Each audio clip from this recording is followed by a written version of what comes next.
What's good, everybody? Today I'm going to be showing you my mixing process, everything I put on every single track, how I mix the drums, the melody, and all that. And let me go ahead and play the beat just to show you guys what it sounds like. Then I'm going to go through the whole process after that.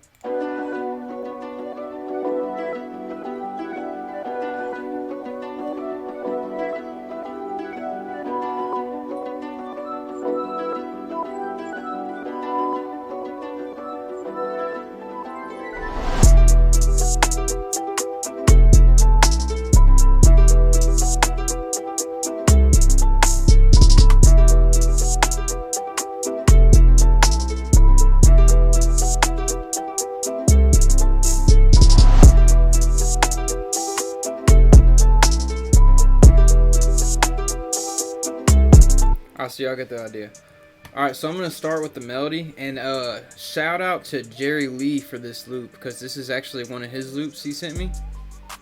So shout out to him for that, but I'm going to start out with the loop. Alright, so this is just my way of mixing. There's a bunch of different ways you can go about this, but what I like to do, I like to mix everything really low, and then add a whole bunch of like gain to the master to bring everything back up.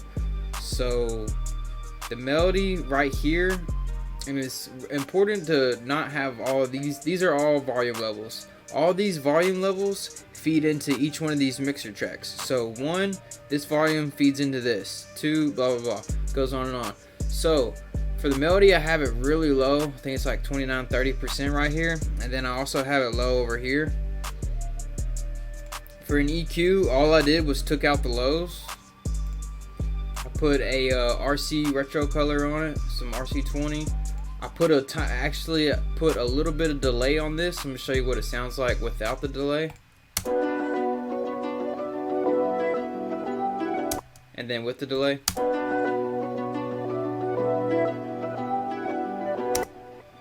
You can't really, it's hard to tell the difference, but it is making a little bit of difference because I have it turned way down.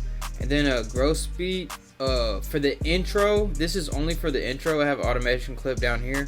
For the intro, I picked the slow triplet preset, but that's the only time that preset's on the whole beat. So, and that's all I did to the melody. It came pretty well mixed already, so I just took out some of the lows, and that's really only thing I did to the melody. Took out the lows, added some RC20, and just leveled it. So with the, let's go to the next one. Let's see what this is. Alright, so hi-hat. Let's play these.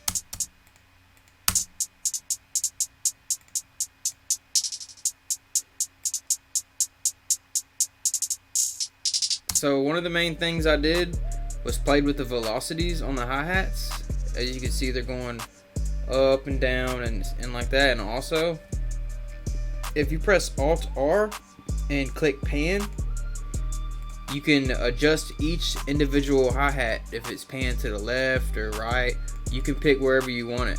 So what I did here is I just played around. I really just did this at random, whatever I thought might sound good. It doesn't make a huge difference, but it definitely adds a little bit more variation.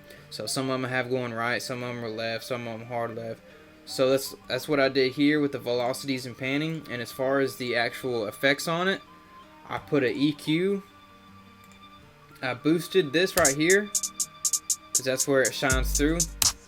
This right here, I kind of cut the super highs because some of those frequencies can be piercing right there. Not really, but if you take that out, I think it lets this shine through a little bit more. And then I cut out everything under like 806 hertz right here because you really don't need any of that. So also put a little bit of distortion. If you put distortion on your hi-hats, it actually adds a little bit of like grit texture to it. So and it's just the default. I didn't even mess with the settings. I just this default fruity fast disc, and then I put the mix level to about 12%. And then I also added a little reverb. Now on the reverb, I do have a preset I use. I'll just mess with the settings till you find something you like. So that's what I did to the hats. On the rim, or the what I used is like a snare.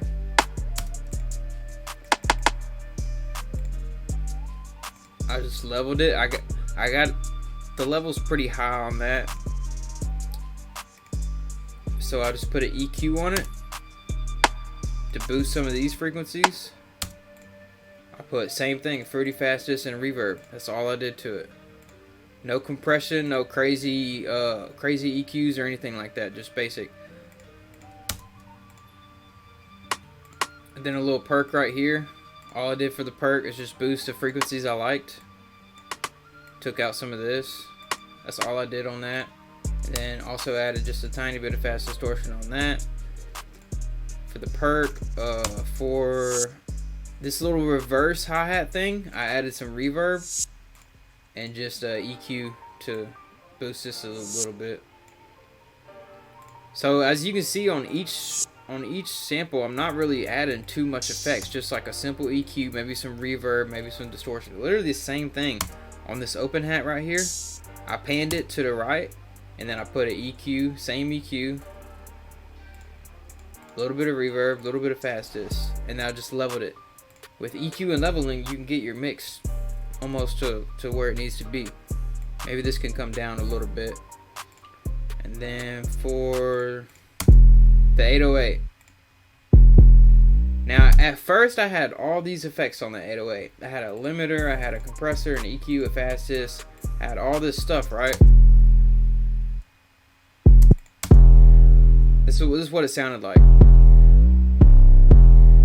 And that sounds good, but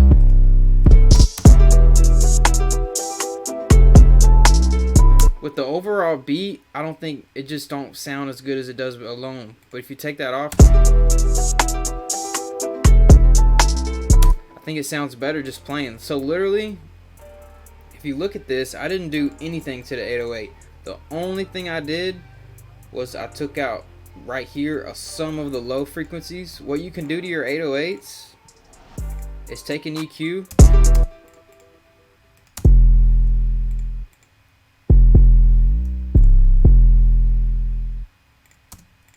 and actually cut some of the low frequencies. That's it's gonna make it a little bit less muddy, and you'll be able to kind of hear it a little bit more clear if you just take some of these low frequencies out, just like this. You can't hear any of this. None of this below, I think it's like below 40 hertz, the human ear can't even pick up. So you just might as well just take it out.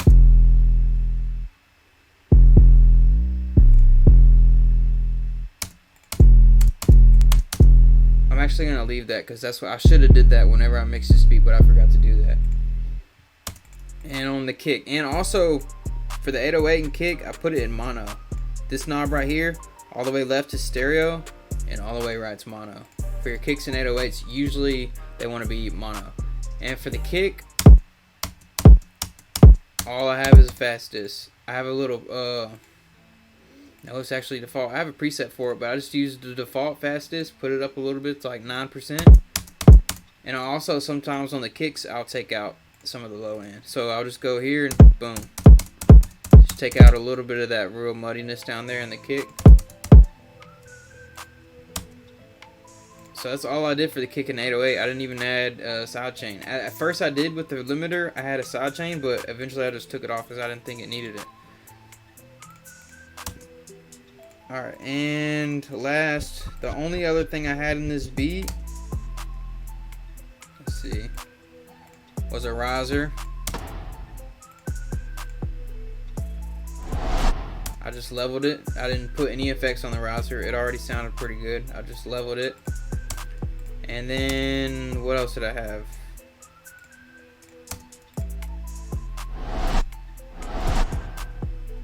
I don't even, let's see, what is this?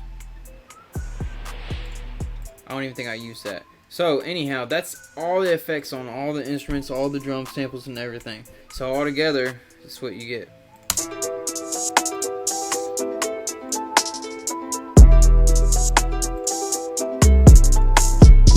Alright, now, what everybody wants to know is what's on the master. So without anything on the master, this is what it sounds like. It's just a lot quieter, really. And then I add all this.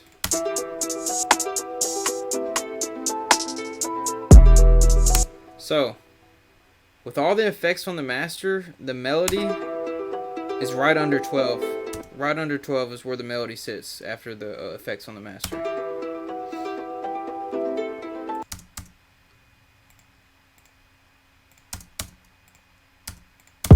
The kick is almost at 0. The 808 is like at 3.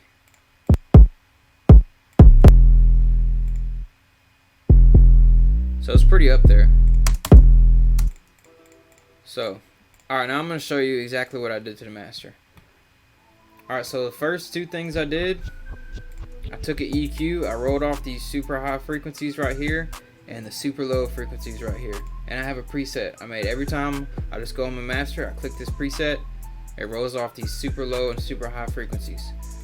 Next, I took out even more low frequencies and more with this EQ. And I used 2 different EQs to do that.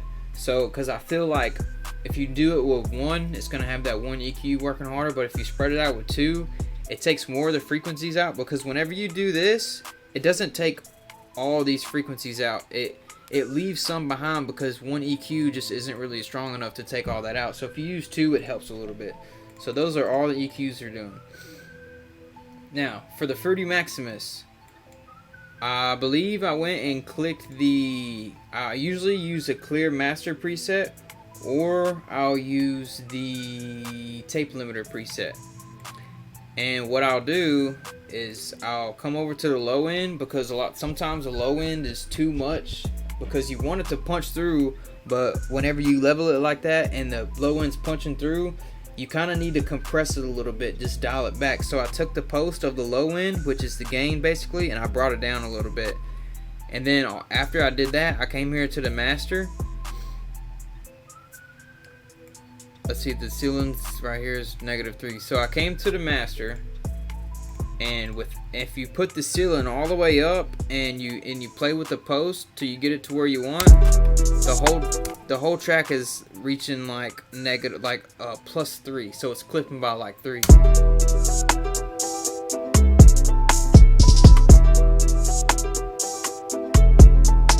So I don't want to necessarily be clipping, so first thing I did was took the ceiling of this Maximus plugin and I brought it down to like, I think it was at 3, and that's going to bring it down 3 below 0, because ceiling at 0 is 0. The ceiling is going to be at 0, but if you bring it -3, it's going to cut it down. And when you do that, it chops off, it kind of rounds out. It's almost like using a soft clipper. I think it sometimes sounds even better than the soft clipper. So if you take that ceiling to -3, it's gonna basically chop it off or clip it, and it's gonna give you that gritty, punchy sound like this. And now I'm at 3, I have more room to go up to 0. So then I took the soft clipper and I raised the post of the soft clipper to 88, and I put the threshold to -10. And once you do that, you bring it back to 0, almost to 0.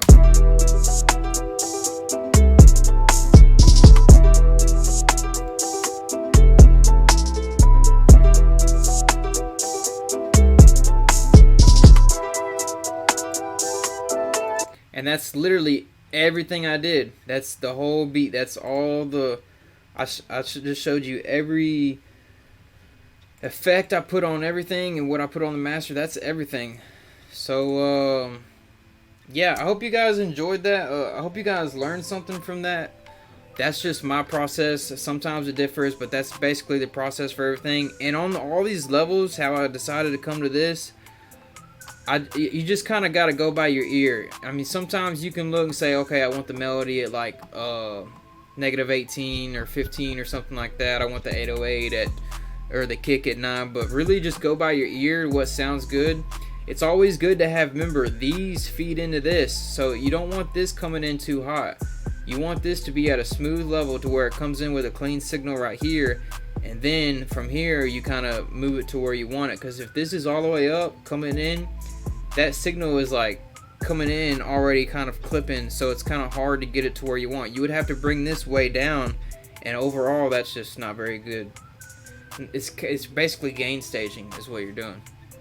So If you guys want any more like mixing tutorials or tips, just let me know in the comments. Please like, comment, subscribe for more videos. More videos coming soon. I'm going to be pushing out a lot of content soon. And peace.